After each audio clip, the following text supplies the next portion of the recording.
This is not the first time I'm giving intel to the government, and at the end of the day, it will happen.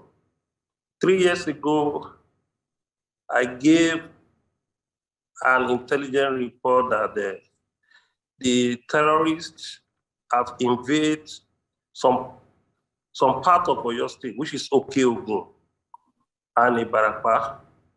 After 3 months, we witnessed a lot of ugly incidents, attack on our women and attack on our farmers. When I informed them that there was about 500, maybe Boko Haram by then, we don't even know that they have graduated to the stage of bringing ISWA to Nigeria, that they have motorbike and they have their traveling bag along with them in a bush of Igbora. People did not take it serious. After 6 months, it happened. And there was a lot of terrible attacks on the Ibarapa, about 9 communities. And there was a time I issued a statement that the Oyo National Park, which is Kishi, and the reserve forest between Kishi to Niger State is National Park. We call it Oyo National Park. But unfortunately, the terrorists have occupied that forest. They have taken that forest at their abode, and they were coming out. Most of the villages and community in that area, they will kidnap them. They will be collecting a ransom of 1 million, 2 million naira. In the process, some of them that refused to pay that money they were being killed. So we moved to that forest with the vigilante, OPC, Amotekun, and other local security outfits. Within 24 hours, we'll be able to flood them. Has the government reached out to you since you gave out that intel? The recent one, they haven't. The one we gave about 3 years ago, they haven't.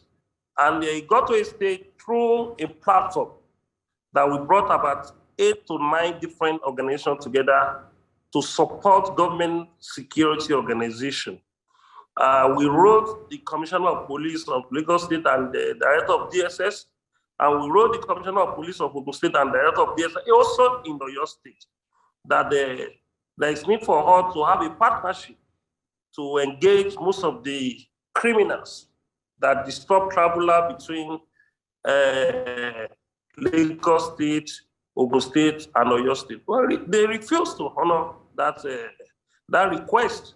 Have you been able to find out who these terrorists are? Where they're from? I can't give you my link of intelligence. No, I'm not saying, Chief Adams, I'm not saying you should divulge your intelligence. We're asking if these are community people. Well, we know the difference between the Yoruba people and the Northerners. And we know the difference between the Northerners that have been living in Yorubaland peacefully for more than 80 years, and they are not harmful. And we know how to identify those who are criminals. One of the places I said that they have occupied, a businessman that came from Botswana, planning to have his business in Elisha, have been kidnapped. They were requesting 100 million naira from that man. Are you capable of pushing back these intruders or terrorists from southwest Nigeria if given the chance by the government?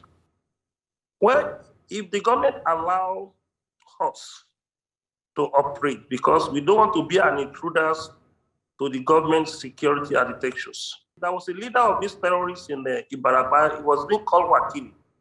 And when there was a pressure on us, we moved to the forest. Within 3 weeks, we apprehended his second in command, and about 3 people. After 2 weeks, we apprehended Wakili. We handed over them to the police. But the experience we have on the issue of Wakili was a terrible experience, and that experience did not even give us courage to move without having the support of the government or the traditional ruler of that community.